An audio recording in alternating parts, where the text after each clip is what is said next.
The release of the Burning Crusade was not by any means the end of the changes Paladins saw. Some of these changes were good, some of them were bad, and some of them I forgot to mention in Part 8.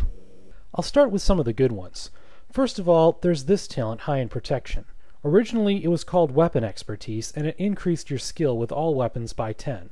But let's think about that. Is that really worth 5 talent points? I don't think so.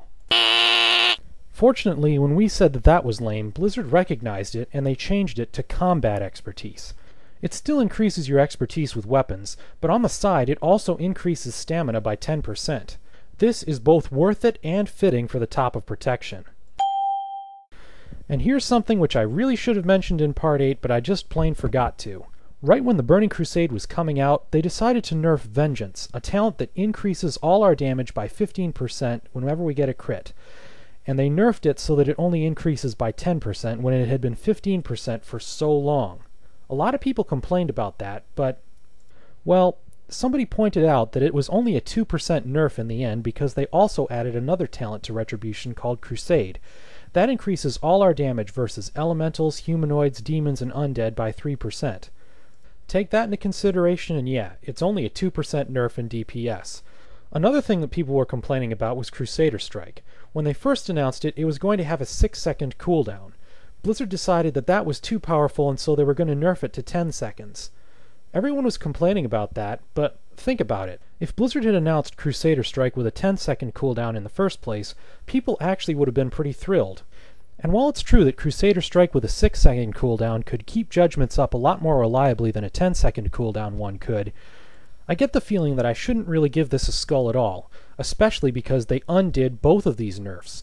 Later on, Crusader Strike got restored to a 6-second cooldown, and Vengeance got restored to 15%, albeit something that you have to stack 3 times in order to get the full 15%. And then there's Sanctified Seals. This talent makes our seals undispellable, which is very good considering that we rely on seals for a lot of our damage, and 2 out of every 3 classes can dispel. My only complaint about this talent is that it didn't also apply to Avenging Wrath. Considering that Avenging Wrath causes forbearance, I think that it really should have. And once again, there's something I forgot to mention in Part 8.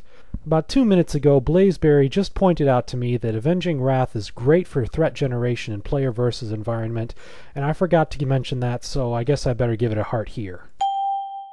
And then there's how Paladins were in player versus player in the short period of time before they released the Burning Crusade. In this time period, they'd already released all the talents and new abilities, but they hadn't increased the level cap from 60 to 70. During this time, Paladins absolutely owned in Battlegrounds. I mean, I have to give that a heart too. And let's not forget the change to this talent. Originally, Retribution Paladins were having trouble DPSing in raids because they were generating too much threat. Blizzard's response to this, and the fact that it was a response is also something I need to give a heart. Blizzard's response was to change fanaticism so that it decreased all the threat you generate by 30%. A change specifically designed to allow Retribution Paladins to DPS in raids. Before the Burning Crusade, I would have thought that unthinkable.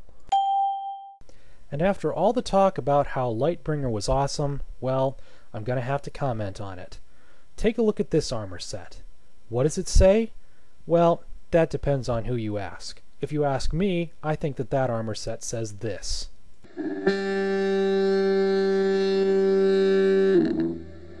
But it seems like everyone besides me has a very high opinion of Tier 6. They think that it says, not only is holy light coming out of every orifice, it's also coming through my skin and even piercing right through my armor. Don't mess with me. Considering that, I think I'm going to give it an 8 heart. I think that's a good compromise. I mean, it's way better than a whole bunch of our other sets. I mean, take a look at this. It was our Tier 3 set. What does it say? We wish you a Merry Christmas, we wish you a Merry Christmas, we wish you a Merry Christmas and a Happy New Year. Oh well, at least it was politically incorrect. And then there's our Tier 1 set, Lawbringer. What does this set say? Just count 1 banana, 2 banana, 1 for me and 1 for you, banana come. And since people are complaining about me being biased, I'm going to go ahead and rate the Tier 4 set. What does it say? It says, Not everyone has armor that has purple magic coming off the shoulder pads. Think twice before you mess with me. Again, it's not quite don't mess with me, but it's still good. Anyhow, enough about tier sets. Let's get back to the buffs and nerfs from the Burning Crusade.